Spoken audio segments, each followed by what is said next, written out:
به محابات گفته می توانیم که مقام زن در جامعه خیلی پلو رفته و ساحه‌ای نیست که سهم نظررس زنان و بانوان به مشاهده نرسد. در مؤسسه تحصیلات میانه عمومی رقم 3 ناحیه وخش که سربریش را زنی کاردان با تجربه دولت مفیض و به عهده دارد، با دیگر فعال زنان آموزگار کوشش می نمایند که طالب علمان را با دانش‌های زمانوی و در روحیه خودشناسی ملی به کمال رسانند.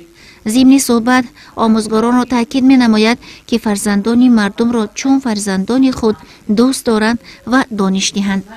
در این درگاه دانش 44 نفر آموزگاران از حساب زنها بوده، قسمتی از آنها تجربه بیش از 40 ساله کاری دارند. زیبانیسا نادیر و 46 سال عمری پربرکتش را در ساحه معارف در تعلیم و تربیه نسلی برکمال ملت صرف نموده است. شاگردان را تاکید می نماید که پیش از همه دوستدار وطن و مادری عزیز خود باشند و باز قید می نماید که شخصی با سواد در پیچ و تاب زندگی به مشکلی دچار نمی گردد. توجه پرزیدنت کشورمان نسبت به زنان و بانوان در هر یک پیامشان گفته می گذاشتند. اظهار قناعتمندی از زنان و بانوان در این پیام گفته گذاشتند. ما زنان و بانوان، ما زنان و مادران این همه غمخواری های پیشوای معظم ملت را سرمشق کاری خود نموده، جوانان و نورسان را در روحیه مهنت دوستی، افتخار بلندی و تنداری، در روحیه ارج گذاشتن و مقدسات ملی تربیه می نماییم و نمی گذاریم که فضای آرام و آسایشته تاجیکستان امروزه ما را گروه های ناخلف خللدار سازد.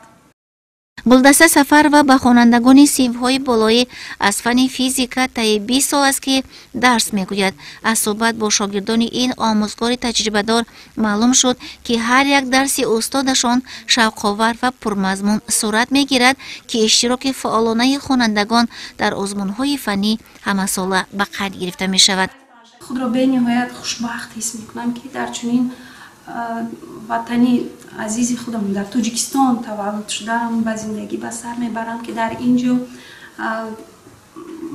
مقام و منزلت مادر مخصوصا از طرف پیشوای ملت بسیار بلند برداشته شده است. دستگیری میابیم نوابسته از آن که مادر هستم، باز در جمعیت جای خود را دارم. افتخار دارم شاگردان زیاد تربیت داده.